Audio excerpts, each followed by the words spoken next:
तो हेलो दोस्तों, नमस्कार। मैं आपका अपना दोस्त बीके वर्मा आपके लिए लेकर आ गया हूँ एक नया वीडियो, जिसमें आज हम बात करने वाले हैं हमारे जो ट्रांसमिशन कंपनी में निकली हुई जो वैकेंसी है, जो भर्ती है, उसके बारे में। उसका सिलेबस आज क्या होने वाला है, किस प्रकार के क्वेश्चन उसमें पूछने वाला है, उससे संबंधित आज हम यहाँ पर आपको बताएंगे। मेरी 3 वीडियो, मेरे पुराने वीडियोस उसमें चैनल में डली हुई है, उसको आप देख लीजिए। उसमें बेसिक इलेक्ट्रिकल थ्योरी के बारे में मैंने आपको बताया हुआ है। तो आज हम सिर्फ बात करेंगे हमारे एक सिलेबस के विषय में, क्योंकि बहुत सारे दोस्त हमारे कंफ्यूज हैं कि आखिर इसमें पूछ कितने रहे हैं, कितने का रेशियो आएगा, कितने का क्वेश्चन आंसर पूछ रहे हैं, थ्योरी कितने नंबर की आएगी, ईडी कितने नंबर की आएगी, जीके कितने नंबर का आएगा। तो इन सब के विषय में हम आज चर्चा करने वाले हैं। तो आइए चलते हैं हमारे यूट्यूब चैनल में, आगे बढ़ते हैं हम लोग। तो देखिए, Madhya Pradesh power transmission company ने अपनी वैकेंसी ओपन कर दी है, ठीक है। इसका नोटिफिकेशन काफी पहले आ चुका था। इसकी जो डेट है फॉर्म भरने की, वो 4 जुलाई से स्टार्ट हो गई थी, 4 जुलाई 2025 से। और इसकी लास्ट डेट है 4 अगस्त 2025, यानी दोस्तों पूरे 1 महीने तक इसके फॉर्म डलना है। तो आप ये मान के चलिए कि हमारे पास लगभग 1 से 2 महीना, ठीक है, 1 से 2 मंथ हमारे पास पूरा पूरा है इसकी तैयारी, इन सब चीजों की तैयारी करने के लिए। तो यहाँ पर हम देखेंगे कि 1 से 2 महीने में हम क्या क्या चीज कवर करेंगे। हमारी कोशिश ये रहेगी कि लगभग हम सभी चीजें हमारी कवर कर लें। तो सबसे पहले अपन बात करते हैं सिलेबस की। तो सिलेबस में क्या क्या पूछने वाले हैं, देखिए आप। सिलेबस, अब यहाँ पर हम अपने टेक्निकल सिलेबस की बात करेंगे। किसकी? टेक्निकल। ये टेक्निकल सिलेबस है। ये आपका जो नॉर्मल जो 30 नंबर, ये चीज आप याद रखिए, लगभग 60 टू 70 नंबर आपके टेक्निकल पूछेगा। ये चीज आप गांठ बांध लीजिए। टेक्निकल 60 से 70 नंबर का टेक्निकल वो पूछेगा ही पूछेगा। बाकी जो बचेंगे 30 नंबर, लगभग जो मैक्सिमम अप्रोक्स 30 नंबर जो बचेंगे, उन्हीं में ये सब चीजें वो पूछेंगे। तो सबसे ज्यादा फोकस आपको करना है आपकी टेक्निकल पर। जो भी आपकी ट्रेड हो, इलेक्ट्रिशियन हो, फिटर हो, जिस ट्रेड हो, उससे संबंधित क्वेश्चन यहाँ पर वो पूछने वाले हैं। तो आइए हम जानते हैं कितने नंबर के क्वेश्चन, कौन सा वाला क्वेश्चन पूछे। सबसे पहले हम देखते हैं ईडी, ठीक है। ईडी के क्वेश्चन देखिए, यहाँ पर इंजीनियरिंग ड्राइंग, ईडी का मतलब होता है इंजीनियरिंग ड्राइंग, जैसा कि हमने आईटीआई में पहले भी पढ़ा हुआ है। इंजीनियरिंग ड्राइंग संबंधित कैसे क्वेश्चन आते हैं, जैसे मान के चलिए कोई पेंसिल दे देगा, ठीक है। पेंसिल की इसकी जो निप होती है, इसकी पेंसिल की मोटाई कितनी होती है, ठीक है। शीट की लंबाई चौड़ाई पूछ लेगा। इस प्रकार से यहाँ पे व्यूज पूछ सकता है, फ्रंट व्यू, साइड व्यू वगैरह पूछ सकता है। इस प्रकार क्वेश्चन इसमें आएंगे। तो ये चीज आपको ईडी की बुक में मिल जाएगी। आप कोई सी भी आपकी जो पुरानी बुक हो उसमें से आप इसको पढ़ सकते हैं, ठीक है। दूसरा चीज आएगा अर्थिंग, ठीक है। ये अर्थिंग के विषय में आएगा। अर्थिंग कितने प्रकार का होता है, किस प्रकार से अर्थिंग को लगाया जाता है, कितने प्रतिरोध का अर्थिंग यूज करते हैं पीटीआर पावर ट्रांसफार्मर्स में, कितनी ओम परास का होता है। डीसी मशीन, देखिए डीसी मशीन में हमारा सब कुछ आ जाएगा। डीसी मोटर आ जाएगी, ठीक है। डीसी जनरेटर आ जाएगा, ठीक है। ये डीसी जो भी आपकी मोटर्स होंगी डीसी संबंधित, आपको टोटल डीसी थ्योरी पढ़ना है। कुल मिला के बात उनका कहने का ये है, डीसी थ्योरी को आपको पूरा पढ़ना है। इंडक्शन मोटर्स आएगी, ठीक है। Single phase, three phase induction. देखिए इंडक्शन मोटर हमें 3 फेज ही होती है, क्योंकि इंडक्शन का मतलब होता है जो आपका होता है चुंबकत्व जो होता है, ठीक है। चुंबकत्व होता है हमेशा 2 फेज में नहीं होता है, 3 फेज में हमेशा चुंबकत्व पैदा होता है, ठीक है। तो यहाँ पर इंडक्शन मोटर्स के बारे में पूछेगा। केबल्स है ना, केबल कितने प्रकार की होती है, कितने वोल्ट में कौन सी केबल उपयोग करना चाहिए। मेजरमेंट इंस्ट्रूमेंट, ठीक है। मेजरमेंट मापन यंत्र, इसका मतलब क्या होता है,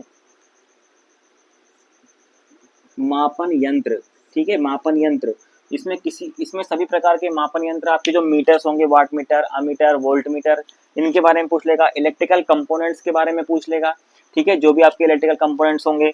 workshop calculation and science, workshop calculation यानी आपको अगर वर्कशॉप कैलकुलेशन पढ़ना है तो आप कुछ नहीं करिए, 10th की बुक को उठाइए, किसकी, मैथ्स और साइंस की बुक को उठाइए और उसको पढ़ लीजिए। आपको ये चैप्टर जो वर्कशॉप कैलकुलेशन और मैथ साइंस है, इसमें से कहीं से भी आउट क्वेश्चन नहीं जाएगा।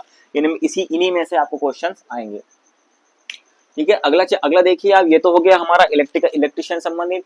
लेकिन एक चीज आप याद रखिए, ये तो चलिए इसको मिटा देता हूं मैं, ये तो हो गया आपका ये। लेकिन एक चीज याद रखिए, ट्रांसमिशन कंपनी ने साफ नोट लिख के रखा है नीचे। एक चीज याद रखिए, सबसे साफ शुद्ध हिंदी में उसने कहा है कवर ऑल द टॉपिक, ठीक है, ये समझ लो बच्चे, कवर ऑल द टॉपिक यानी कि आपको जितने भी टॉपिक दिए हैं इलेक्ट्रिशियन थ्योरी ट्रेड के अंदर वो सभी पढ़ना है।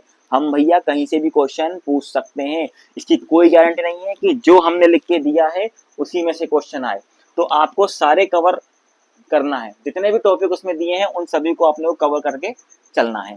चलिए ये हो गया। अब ठीक है, अब देखते हैं अपन जो बाकी के जो हमारे 30 नंबर बचे हैं, तो ये इलेक्ट्रिशियन थ्योरी है, इसमें से अगर अगर आप खूब अच्छे तैयारी करेंगे तो आपके 55 to 60 नंबर तो कहीं नहीं गए, ठीक है। आप बेसिक से तैयारी कीजिए, जुड़े रहिए मेरे साथ, मैं करवाऊंगा आपको, इतने नंबर आएंगे ही।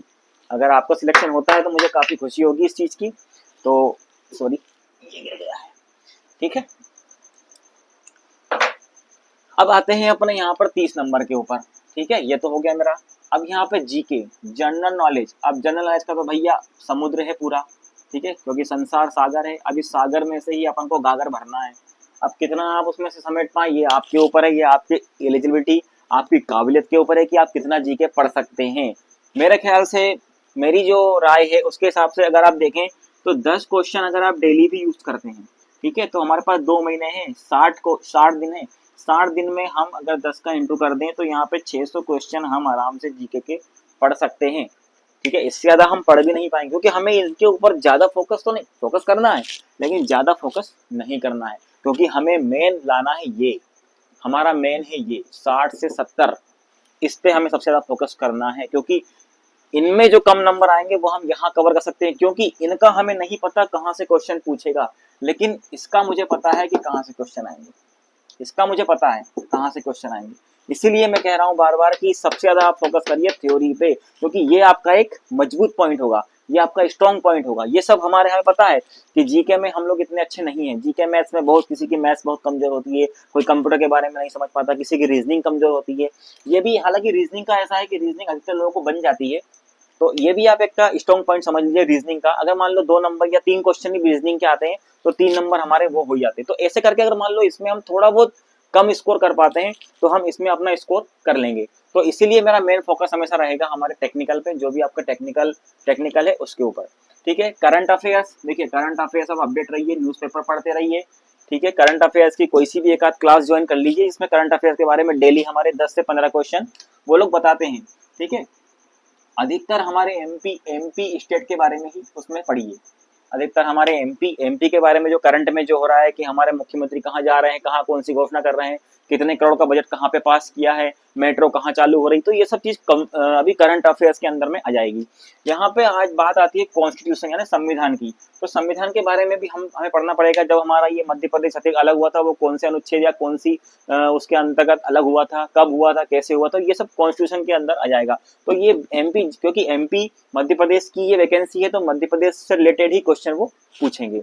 अगला आएगा स्टेट गवर्नमेंट या एमपीजी के मैंने आपको कहा एमपीजी की एक बुक आती है, तो एमपीजी की बुक लेकर के आप उसको एक बार सिर्फ जनरली पढ़ लीजिए, वैसे ही नॉर्मल अपन एक डिसाइड कर लीजिए कि हमें एक दिन में 2 पेज पढ़ना है कि 1 पेज पढ़ना है, तो उस हिसाब से आप एमपीजी के भी कवर कर सकते हैं, ज्यादा नहीं 4 से 5 या 6 क्वेश्चन इसके आएंगे।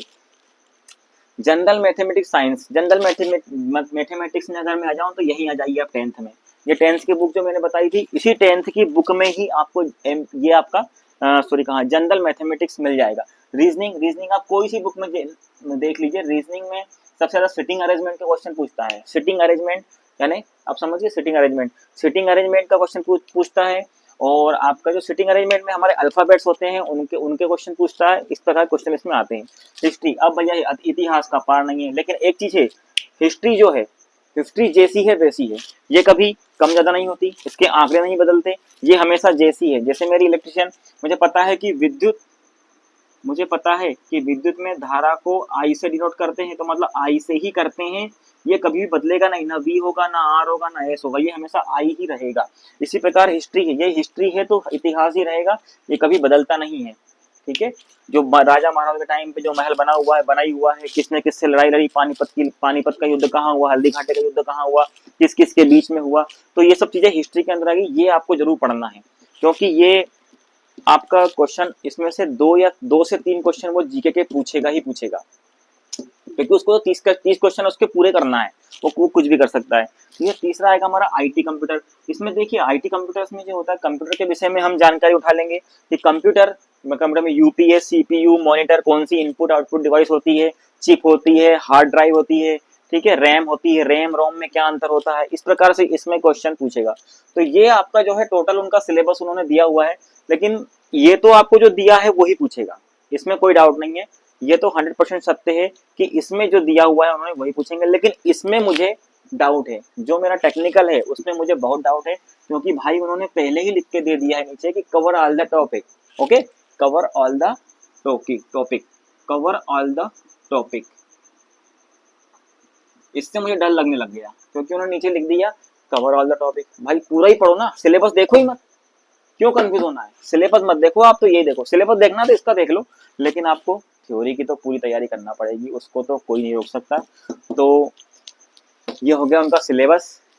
देखिए यही सिलेबस आने वाली एग्जाम में भी हमें काम आने वाला है, क्योंकि इसके बाद देखना आप, इसके बाद में जैसे ही ये वैकेंसी पूरी हो जाएंगी, जैसे ही ये वैकेंसी पूरी हो जाएंगी, उसके बाद में हमारी जो कंपनी है, जो स्टेट, जो हमारी गवर्नमेंट है, उन्होंने लगभग 40,000 पद हमारे लिए मध्य प्रदेश कंपनियों, जो तीनों कंपनियां हैं, चारों पांचों कंपनियां हैं, उसमें सृजन करने का बोला है कि भैया 40,000 पद अब नियमित पदों से भरिए। ये नहीं है कि 40,000 या 49,000 जो पद उन्होंने दिए हैं वो अपने लिए हैं, इसमें से 10 से 12,000 पद तो वो जो अभी प्रमोशन होंगे, है ना, जो प्रमोशन होंगे उसके माध्यम से वो लोग भर लेंगे। हमारे लिए आप मान के चलिए कि 30,000 पद ही बचेंगे। 30,000 पद, ये इनका जो चुनावी एजेंडा है, चुनावी एजेंडा है, इस चुनावी एजेंडे के अंतर्गत उनको ये पद भरना है, और चुनाव से पहले भरना है। आप याद रखिए 45,000 के करीब आप आउटसोर्स कर्मचारी काम कर रहे हैं। याद रखिए ये जब 30,000 जो भर्तियां हो जाएंगी ना, ये जब पद पद पूरे ये 10-12 हजार ये सब मिलके भर जाएंगे, तो आउटसोर्स ये खत्म कर देंगे वो धीरे धीरे। तो हमारे जो भाई अभी आउटसोर्स में लगे हैं वो तैयारी चालू कर दे। उस 30,000 में से हमें नहीं है मतलब कितने फॉर्म भरा रहे हैं, ठीक है, एक सीट पे अगर 10 लोग भी हैं तो हमें तो सिर्फ एक ही सीट चाहिए। वो हम तभी कर पाएंगे जब हमारा बेसिक क्लियर होगा थ्योरी का, और तैयारी आपकी रहेगी, तभी जाके आप सिलेक्शन ले सकते हैं। ये बहुत ही गोल्डन चांस है, याद रखिए ये आखिरी चांस है। इसके बाद बिजली विभाग में फिर आपको चांस नहीं मिलना है। जिस प्रकार बीएचएल में बैन लग गया था ना, अब कहीं जाके 50, 25, 30 वैकेंसी आरटीएन की निकली है उसमें, बीएचएल में, ठीक है, कितने सालों बाद निकली है, लगभग 2009 के बाद अब निकली है शायद, ठीक है। तो ऐसे भी ऐसा ना हो कि बिजली विभाग में बैन लग जाए और हम हाथ पे हाथ रखे बैठे रहें। थोड़ी सी तैयारी कर लीजिए। हमारे संविदा भाइयों को तो वैसे ही ज्यादा तैयारी करने की आवश्यकता नहीं है, क्योंकि उनको 50% आरक्षण है। अब बोल तो रहे हैं कि आउटसोर्स वालों को भी आरक्षण दे रहे हैं, लेकिन इसके भरोसे बिल्कुल ना रहिए, क्योंकि नेताओं को सिर्फ अपना उल्लू सीधा करना होता है। हालांकि हो जाए तो बहुत अच्छी बात है, सब लोग, हम लोग, आप सभी लोगों के साथ में हैं। तो लगे रहिए, जुटे रहिए, और जुड़े रहिए मेरे चैनल से, जिसमें हम मैथ्स, रीजनिंग, जीके और खासकर थ्योरी के विषय में हम लोग यहाँ पे पढ़ेंगे।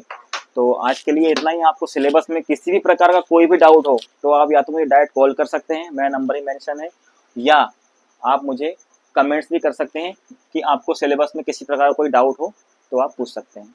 तो आज के लिए इतना ही, मिलते हैं हम नेक्स्ट वीडियो में। हमारा नेक्स्ट वीडियो होने वाला है भौतिक, जो हमारी मौलिक विद्युत है, विद्युत के बारे में, क्योंकि 3 चैप्टर में पहले ही आपको बता चुका हूँ, जिसमें मैंने आग वगैरह के बारे में बताया हुआ है। तो वो आप एक बार रिवीजन कर लें उस चीज़ का, क्योंकि ये बहुत ही बेसिक चीज़ें होती हैं जो क्वेश्चन हमारे एग्जाम में आते हैं। तो इन सब चीज़ों का आपको ध्यान होना बहुत ज़रूरी है। तो ठीक है दोस्तों, जय हिंद, जय भारत, जय श्री राम, जय श्री श्याम। मिलते हैं अपने अगले वीडियो में।